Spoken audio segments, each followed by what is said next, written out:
Hello everyone, आपके अपने ही YouTube channel राजभाषा हिंदी मंत्रा पर आप सभी का बहुत बहुत स्वागत है। आशा करती हूँ बहुत ही अच्छे होंगे, बहुत अच्छे से अपनी पढ़ाई कर रहे होंगे। तो आज का जो हमारा टॉपिक है वो होने वाला है पुरस्कार। आपने अगर कोई भी एग्ज़ाम दिया होगा या आपने कोई भी PYQ अगर आपने लगाए होंगे प्रीवियस ईयर, आपने देखा होगा कि हमारे जो पुरस्कार से संबंधित जो क्वेश्चंस होते हैं वो पूछे जाते हैं, है ना। कि सर्वप्रथम किसको ज्ञानपीठ मिला है, कौन से सन में मिला है, या फिर कौन सी रचना के लिए मिला है। इस तरह से प्रश्न पूछे जाते हैं। तो हम आज उसी को लेकर के आज आए हैं कि आज आपको पुरस्कार से संबंधित सभी चीज़ें मैं आपको बताऊंगी। पुरस्कार काफ़ी तरह के हैं, इसलिए मैं आपको ज़्यादा लोड ना हो जाए। एक दिन में सिर्फ 2 पुरस्कार कराऊंगी, वो भी ज़्यादा बड़े नहीं, छोटे छोटे, ताकि आपको क्या सारा दिमाग में खिचड़ी ना बन जाए। ठीक है, याद रहें आपको चीज़ें, क्योंकि पढ़ने से ज़्यादा इम्पोर्टेंट क्या होता है, याद रखना और रिवीजन, है ना। तो मैं क्या करूँगी, आपके लिए 2 ही पुरस्कार आज कराऊंगी, जिसमें कि आपको क्या करना है, याद रखने हैं। तो बिना किसी देरी के शुरू करते हो। और अगर आपने बाकी वीडियोस नहीं देखी हैं भाषा विज्ञान से रिलेटेड, या फिर कौन सी बुक्स इम्पॉर्टेंट है हमारी नेट JRF के लिए, या फिर आदिकाल, भक्तिकाल, रीतिकाल, इन सब के मैंने कुछ क्वेश्चंस इंपॉर्टेंट कराए थे। तो अगर आपने वो वीडियोस नहीं देखी हैं तो वीडियो को जाके देखिए। और अगर आपने चैनल को सब्सक्राइब नहीं किया है तो प्लीज़ चैनल को सब्सक्राइब कर लीजिए। और वीडियो आपको थोड़ी भी हेल्पफुल लगेगी तो प्लीज़ वीडियो को लाइक कर लीजिएगा, शेयर भी कर दीजिएगा। ठीक है, तो बिना किसी देरी के शुरू करते हैं। आज का जो हमारा सबसे पहला पुरस्कार होने वाला है वो है ज्ञानपीठ। ठीक है, ज्ञानपीठ पुरस्कार। तो जो हमारा ज्ञानपीठ पुरस्कार है वो सर्वप्रथम कब दिया गया। पहला क्वेश्चन है, ज्ञानपीठ पुरस्कार सबसे पहले कब दिया गया। तो ज्ञानपीठ पुरस्कार सबसे पहले दिया गया था 1968 में।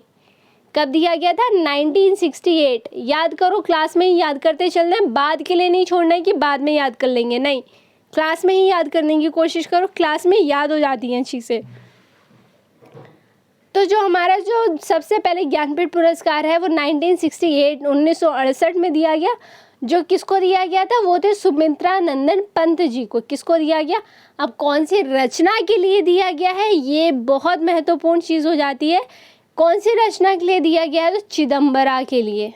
किसके लिए दिया गया है, चिदम्बरा के लिए। ठीक, याद रहेगा, सुमित्रा नंदन पंत जी का बहुत ही महत्वपूर्ण एक रचना है चिदम्बरा, उसके लिए क्या है, ज्ञानपीठ पुरस्कार मिला है। देखो कितने तरह से क्वेश्चन आ सकते हैं यहाँ से। सर्वप्रथम किसको मिला, कौन से सन में मिला। ठीक, 2 सवाल हो गए। कौन सी रचना के लिए मिला है, कौन सी रचना के लिए मिला है। यहाँ तक कि ये भी पूछा जा सकता है कि चिदम्बरा के लिए कौन सा पुरस्कार मिला है। ठीक, देखो 4 तरह के, एक ही जगह से 4 तरह के सवाल आ गए ना, इस तरह से पूछा जाता है। तो आपको क्या करना है, ये सारी चीज़ें याद रखनी है। ठीक है, अब देखो आगे क्या है, हमारा सुमित्रा नंदन पंत को 68 में मिल गया। कब मिला, 68 में। अब आता है हमारा 72 में किसको मिला, तो आते हैं दिनकर जी। किसको मिला है, रामधारी सिंह दिनकर जी को 72 में मिला है। किसके लिए, बहुत महत्वपूर्ण रचना है हमारी उर्वशी। किसके लिए मिला है, उर्वशी के लिए, जो कि एक प्रबंध काव्य है। ठीक है, याद रहेगा, 1968 सुमित्रा नंदन पंत, 1972 रामधारी सिंह दिनकर जी को उर्वशी के लिए मिला है। क्या मिला है, ज्ञानपीठ पुरस्कार मिला है। ठीक है, अगला है हमारा 72 के बाद आता है 78 में किसको मिला है, तो वो है अज्ञेय जी को। किसको मिला है, अज्ञेय को किसके लिए मिला है, इनकी रचना है कितनी नाव में कितनी बार काव्य है। ये कितनी नाव में कितनी बार, और ये क्या है, काव्य है। याद रहेगा, अज्ञेय को तीसरे नंबर पे मिला है 78। सबसे पहला आता है 68, 72, 78। सबसे पहले आएंगी पंत, सुमित्रा नंदन पंत जी आएंगे सबसे पहले, फिर आ जाएंगे रामधारी सिंह दिनकर जी, फिर आ जाएंगे हमारे अज्ञेय। इतना याद हुआ। अज्ञेय को किसके लिए मिला है, तो वो है इनकी रचना कितनी नाव में कितनी बार।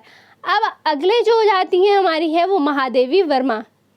कौन है, महादेवी वर्मा। महादेवी वर्मा को कब मिला, देखो रिवाइज करो दोबारा। सबसे पहले मिला 68 में, फिर मिला 72 में, फिर मिला 78 में, फिर मिला 82 में। किसको मिला है? महादेवी वर्मा जी को।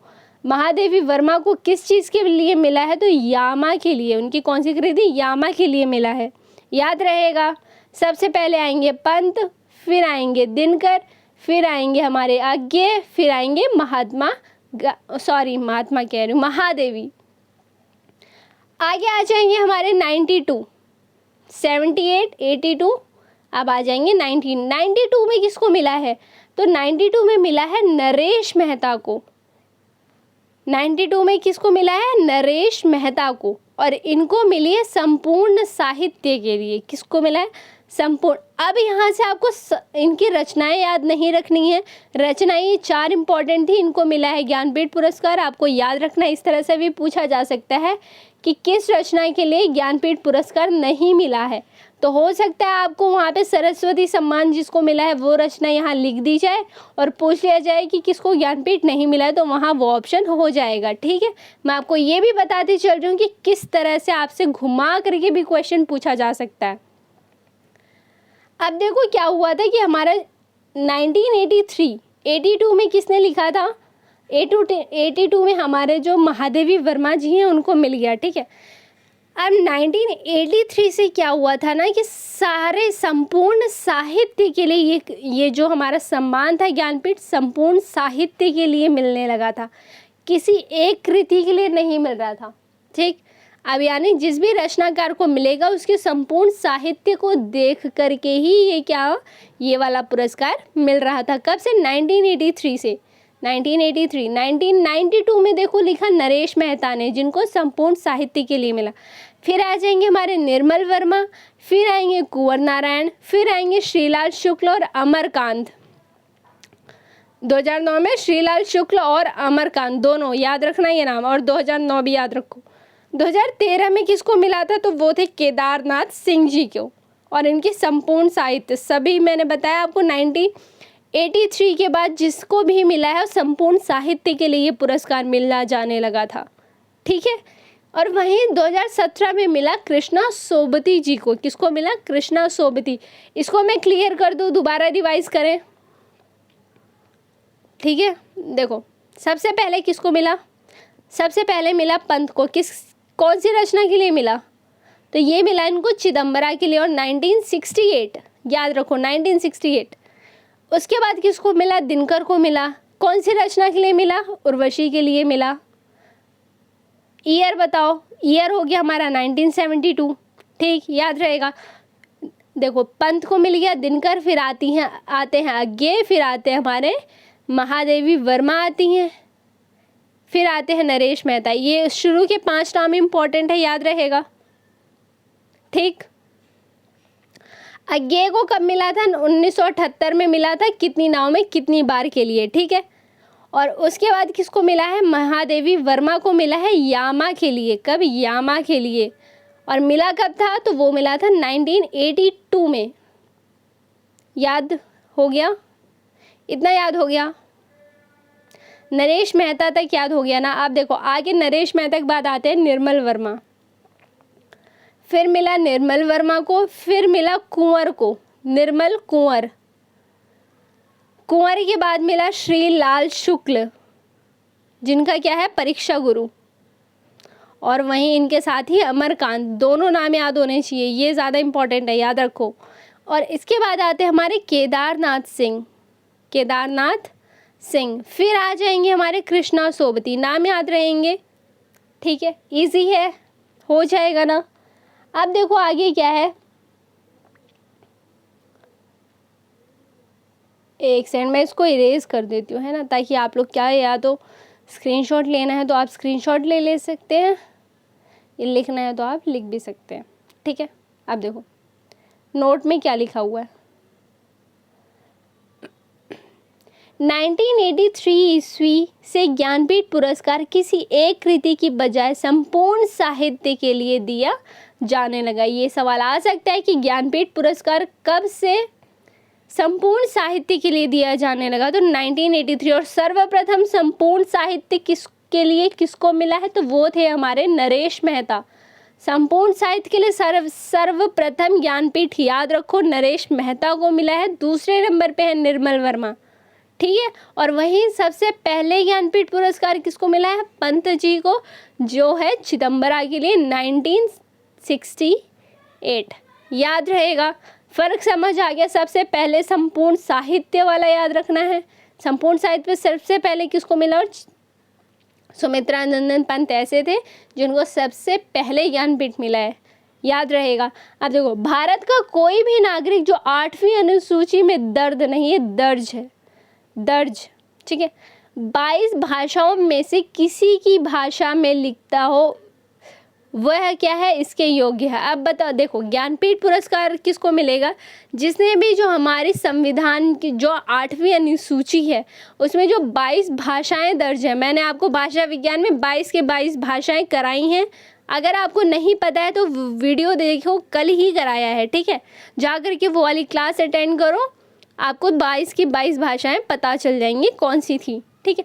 अब उन 22 भाषाओं में से जिस भी भाषा में आपने लिखा है तो आप इसके लिए क्या होंगे? आपको ये सम्मान मिल सकता है, ठीक है। अब हम आगे बढ़ते हैं हमारे कौन से सम्मान की तरफ? तो अब हम बढ़ते हैं आगे हमारे सरस्वती सम्मान, ठीक है। ऐसा होता है सरस्वती सम्मान। देखो, मैं आप लोग के लिए फ़ोटो भी ले आई हूँ। यहाँ थोड़ा सा प्रॉब्लम हो जाती है फ़ोन से में, हाँ देखो दिख रहा है, ये है सरस्वती सम्मान, ठीक है।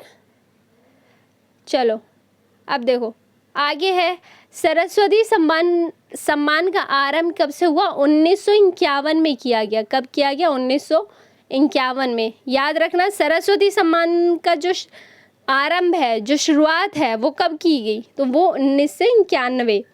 सरस्वती सम्मान के बिरला फाउंडेशन द्वारा दिया जाने वाला साहित्य पुरस्कार है। यहाँ से क्वेश्चन आ सकता है, सरस्वती सम्मान के बिरला फाउंडेशन द्वारा दिया जाने वाला साहित्य पुरस्कार है। याद रहेगा, के बिरला फाउंडेशन द्वारा दिया जाता है, ठीक है। यह सम्मान प्रतिवर्ष भारतीय संविधान की 8वीं अनुसूची में दर्ज भाषाओं में प्रकाशित उत्कृष्ट साहित्यिक कृति को दिया जाता है। सेम वही बात कि जो हमारी संविधान की 8वीं अनुसूची है उसमें जो 22 भाषाएं दर्ज है, उसमें से किसी भी भाषा में आपने कृति की है, अगर आप वो सरस्वती सम्मान के लायक है तो फिर क्या उसके लिए मिल जाता है, ठीक है। उन्हीं को दिया जाता है जिन्होंने जो 22 भाषाएं हैं उसी में कृति होनी चाहिए आपकी। ये नहीं कि आप कोई अलग ही कोई भाषा ले आए उसमें कृति आपकी, नहीं, जो हमारे संविधान में 22 जो भाषाएं सम्मिलित की गई हैं उसी में से आपका साहित्य होना चाहिए, आपकी जो कृति है उसी भाषा में होनी चाहिए। आ गया समझ? अब आगे बढ़ो, आगे देखो, यह कृति सम्मान वर्ष से पहले 10 वर्ष की अवधि में प्रकाशित होने वाली कोई पुस्तक ही हो सकती है। क्या है ये? सम्मान वर्ष से पहले 10 वर्ष की अवधि। कितने वर्ष की? 10 वर्ष की अवधि। हो सकता है पेपर में 12 वर्ष दे दिया जाए, 11 वर्ष दे दिया जाए, क्योंकि देखो एनटीए तो अब इसी तरह के क्वेश्चन पूछता है ना। कहीं से भी वो कुछ भी उठा के पूछ लेगा, एक दो चीज़ें बढ़ा देगा और फिर सही गलत में आ जाएगा कौन कौन सी। सरस्वती सम्मान से रिलेटेड इनमें से क्वेश्चन यही आ सकता है। देखो ऑप्शन यही सारे अगर उसने रख दिए। इसकी शुरुआत 1991 में हुई, के बिरला फाउंडेशन द्वारा दिया जाता है। ए दे दिया, बी दे दिया, सी दे दिया, डी ऑप्शन। अब बताना है कौन सा गलत है, गलत दे दिया कि गलत बताना है। और यहाँ कृति सम्मान वर्ष से पहले 10 की जगह उसने 11 लिख दिया, फिर क्या करोगे? वहाँ गलत करके आ जाओगे। इसलिए क्या एक एक लाइनें क्या करनी है, याद रखनी है, एक एक लाइनें समझ के चलनी है कि 10 वर्ष की अवधि में प्रकाशित होने वाली कोई पुस्तक ही हो सकती है, ठीक है। इस सम्मान में शॉल मिलता है, प्रशस्ति पत्र, प्रतीक चिन्ह, 15 लाख रुपए की सम्मान राशि दी जाती है। देखो सम्मान क्या क्या मिलता है ये भी क्वेश्चन आ सकता है। हम बिल्कुल प्रिडिक्ट नहीं कर सकते कि नहीं ये क्वेश्चन नहीं आएगा, ऐसा कुछ नहीं है। एनटीए कहीं से कुछ भी पूछ लेता है तो वो पूछ सकता है। यहाँ से आप याद कर लो, 15 लाख तो याद ही कर लो, ये याद कर लो, प्रतीक चिन्ह मिलता है और शॉल प्रशस्ति भी याद ही कर लो। अब देखो किस किस को मिला है सरस्वती सम्मान। सबसे पहले आएंगे कौन? हमारे हरिवंश राय बच्चन जी। 1991 में शुरू हुआ था और सबसे पहले किसको मिली है? हरिवंश राय बच्चन जी को। और उनकी कौन सी कृति के लिए मिली है? तो उनकी जो आत्मकथा है, क्या है? आत्मकथा। उसके लिए कौन क्या क्या है उनकी, क्या भूलूं क्या याद करूं, नीड़ का निर्माण, बसेरे से दूर और 10 द्वार से सोपान तक। देखो मैंने कैसे याद किया था ना, ये जो इनकी आत्मकथा है ये आप ऐसे याद कर सकते हो, क्या भूलूं क्या याद करूं का क्या लिख लो, नीड से, नीड जो इंग्लिश वाला नीड होता है, ज़रूरत वाला, वो वाला नीड, ठीक है। क्या नीड है, बसेरे से, बसेरे, एक सेकेंड, बसेरे से 10 द्वार, एक सेकेंड, बसेरे से 10 द्वार जाने की, इस तरह से याद कर लो। क्या नीड है, बसेरे से 10 द्वार जाने की। और ये क्या थी, इनकी आत्मकथा है। इसके लिए क्या मिला है, हरिवंश राय बच्चन जी को सरस्वती सम्मान मिला है। सर्वप्रथम किसको मिला है, तो हरिवंश राय बच्चन जी हैं, याद रहेगा। चारों भागों के लिए मिला है, याद रखना, ठीक है। और सरस्वती सम्मान 3 लोगों को मिला है हिंदी में। हिंदी के क्षेत्र में कितने लोगों को मिला है, 3। सर्वप्रथम कौन, हरिवंश राय बच्चन जी, जिनकी आत्मकथा चारों भागों के लिए मिला है। क्या भूलूं क्या याद करूं, नीड़ का निर्माण, बसेरे से दूर 10 द्वार से सोपान। क्या नीड है, क्या नीड है बसेरे से 10 द्वार जाने की, याद रहेगा, ट्रिक बता दी मैंने। अब अगला जो है, अगला किसको मिला है, तो वो मिले हैं किसको, गोविंद मिश्र को मिला है। किसको मिला है, गोविंद मिश्र। और इनको मिला था 2013 में। इनकी जो कृति है कौन सी है, धूल पौधों पर, धूल पौधों पर। मैंने यहाँ इनकी पुस्तक का चित्र भी लगा दिया है कि आप देख लो, ठीक है। क्या होता है, चित्र वगैरह देख लेते हैं ना तो वो चीज़ें माइंड में ज़्यादा दिन तक रहती हैं। इसीलिए मैंने कोशिश किया कि जिनकी मुझे मिल गई उनकी लगा दी मैंने। इनका रामदरस मिश्र जी का जो मैं तो यहाँ हूँ जो पुस्तक थी उसका चित्र मुझे नहीं मिला, इसलिए मैं नहीं लगाया, ठीक है। तो देखो गोविंद मिश्र जी को सरस्वती सम्मान कब मिला है, 2013 में मिला है। और इनकी जो कृति क्या थी, धूल पौधों पर, ठीक, याद रहेगा। फिर आते हमारे रामदरस मिश्र जी, नाम रामदरस, इनको मिला है 2022 में मिला है। कब मिला है, देखो अभी ही मिला है, ज़्यादा टाइम नहीं हुआ। तो ये क्या होता है, थोड़ा सा इम्पोर्टेंट हो जाता है, ठीक है। रामदरस मिश्र जी को किस लिए मिला था, उनकी कौन सी रचना पे, तो है मैं तो यहाँ हूँ, मैं तो यहाँ हूँ। और ये क्या था, ये कविता संग्रह है। ये भी पूछा जा सकता है कि ये पुस्तक जो है, ये मतलब ये कृति जो है ये क्या है, तो ये है कविता संग्रह है, ठीक है, याद हो गया। सरस्वती सम्मान किस किस को मिला है, 3 लोगों को मिला है, हरिवंश राय बच्चन जी को मिला है, गोविंद मिश्र को मिला है और रामदरस मिश्र को मिला है। सो आई होप गाइज आप लोगों को इतना समझ आ गया है, चीज़ें याद हो गई क्लास में ही। अगली क्लास में हम करेंगे आगे का, साहित्य अकादमी पुरस्कार हो गए, व्यास सम्मान, ये सारी चीज़ें हम अगली क्लास में करेंगे, ठीक है। तब तक क्या करना है, इतना जितना मैंने कराया है आपको ईयर के साथ, कृति के नाम, जो भी रचना है, रचनाकार का नाम आपको अच्छे से याद कर लेना है, ठीक है। अगली क्लास में हम करेंगे व्यास सम्मान, साहित्य अकादमी, ये सारी चीज़ें मैं आपको अगली क्लास में करा दूंगी, ठीक है। सो तब तक के लिए thank you so much for watching. अगर वीडियो आपको थोड़ी भी हेल्पफुल लगी हो तो प्लीज़ वीडियो को लाइक करें, क्योंकि वीडियो बनाने में, क्लास लेने में बहुत मेहनत लगती है। तो बस एक लाइक करना है, ठीक है। और अगर थोड़ी भी हेल्पफुल लगी हो तो ही लाइक करना है, ठीक है। और क्या करना है, वीडियो को शेयर कर दो। चैनल को सब्सक्राइब नहीं किया है तो प्लीज़ चैनल को सब्सक्राइब कर लीजिए। Thank you so much for watching, bye bye.